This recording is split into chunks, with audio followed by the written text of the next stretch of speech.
So it looks like when the Master Grade narrative comes out, we'll be getting a narrative version of the Sinanju Stein soon after. Personally, I'm quite content with the second version we got of the Sinanju Stein, which is one with the sleeves.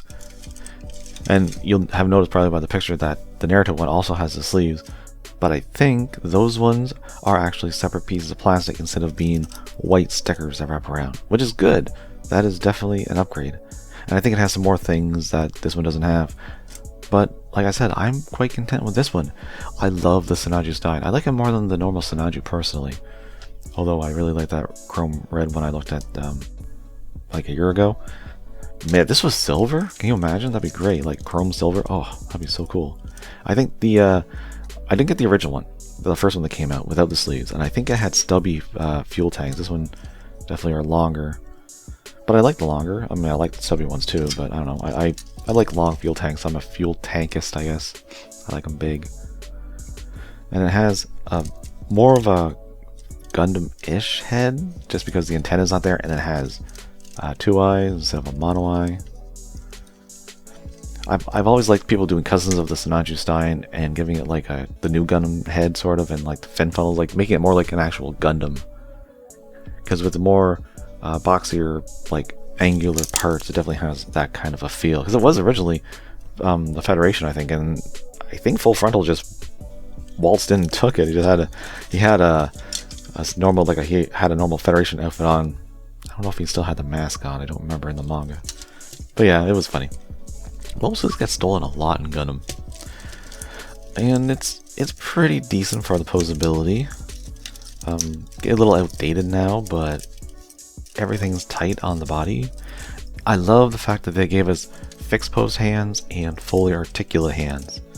That was a very good idea, because while I love the fully posable ones, and they do have a flip out tab, they're not always that good for holding weapons, especially at the wrists. I find the wrists usually get loose, and if one of the tips of the fingers come off when you're building it, or any part of the finger comes off, it never goes back on right ever again. It's always like at least a little loose compared to what it originally was, which is unfortunate. But that's what you have to pay for if you want to have fully posable hands right now anyways, until they get them better. Legs are pretty nice. I like that they can slide forward and back separately. Gives you a better kick, because you know any pilot that a Char clone has to needs to be able to kick. And good foot as well. And yeah, these fuel tanks are hitting stuff because they're so big. Maybe I would have liked the smaller one. I don't know. But I just like how this thing looks. Little fins. And I like the weapons too. I am very much a fan of this beam rifle. This thing looks so much better than the Sinanju's, that thin anorexic thing. It just has its girth. It also has grenade launcher. Just like this normal Sinanju does. And I like how the fact that it actually opens up. You don't have anything to put in there, but it's kind of cool. Not a fan of how it looks on the gun. Get you out of here for a second. Because I find you have to, in order to close this little flap up, you have to kind of get it going initially, and then tabbing it at the barrel here, and then it kind of goes like that. It just has a weird gap. Not a fan. But what I am a fan of putting on this beam rifle is the bazooka. Now this thing is probably the weakest part of this entire kit, because it's got a lot of loose parts. The barrel's really loose here. This end piece comes off. I should glue that. The back part here for the ammo is really loose, and it untabs very easily. I think this is identical to the normal Sinanju's, and I never had a problem with the Sinanju, any one I have, because I have several. And I think it also had a little radome piece here that you could attach, but I haven't been able to find it. Also, I can't get the handle down. It's you gotta push the back. It's so tight, I have to push the back here at the hinge in order to get the handle down. And that's not good. I don't know if you can see it, but there's actually a stress mark for me, because I've tried to do that before, not knowing that I really needed to push it in order to do that. So that's kind of unfortunate. But what I like to do, because you can have it in the hand by itself with the beam rifle, but what's even better is the fact that you can combine these together. Now, it's going to increase the weight, obviously, which is why I'm really glad. And look, that looks so much better. Look, it's made for that. And that's just a cool, beefy looking weapon.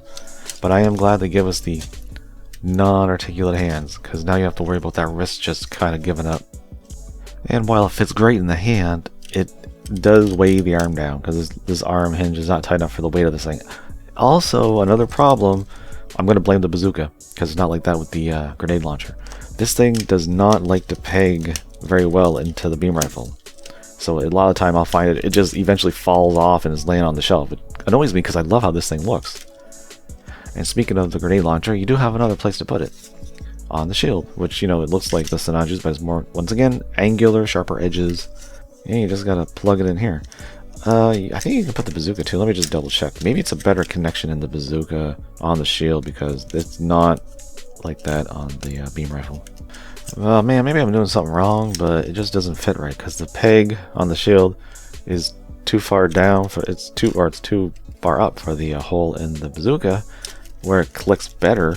And if I peg it in here, then there's nowhere to peg at the top. So maybe it doesn't, or maybe I'm just dumb. That's definitely possible.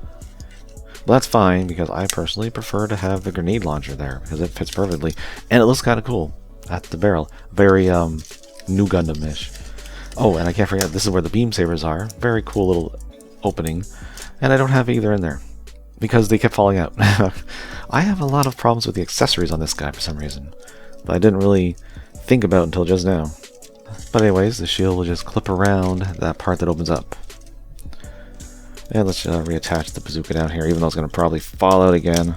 So, yeah, like I said, Sinanju Stein, my favorite of the two Steins that we have. I'm surprised they haven't done other variations that aren't just slight modifications. But hey, if you don't have this, why did your backpack come off? Why did your shield come off? Why is everything coming off? And even though the accessories seem to be a little bit of a challenge, mostly the bazooka just doesn't like to attach to anything. And it's a little annoying that the stickers are there and not plastic colored white pieces, but I can live. But if you don't have a Sinanju Stein, I'd say wait till the narrative comes out and pick that one up, because it seems to be basically the same thing with a little extra stuff.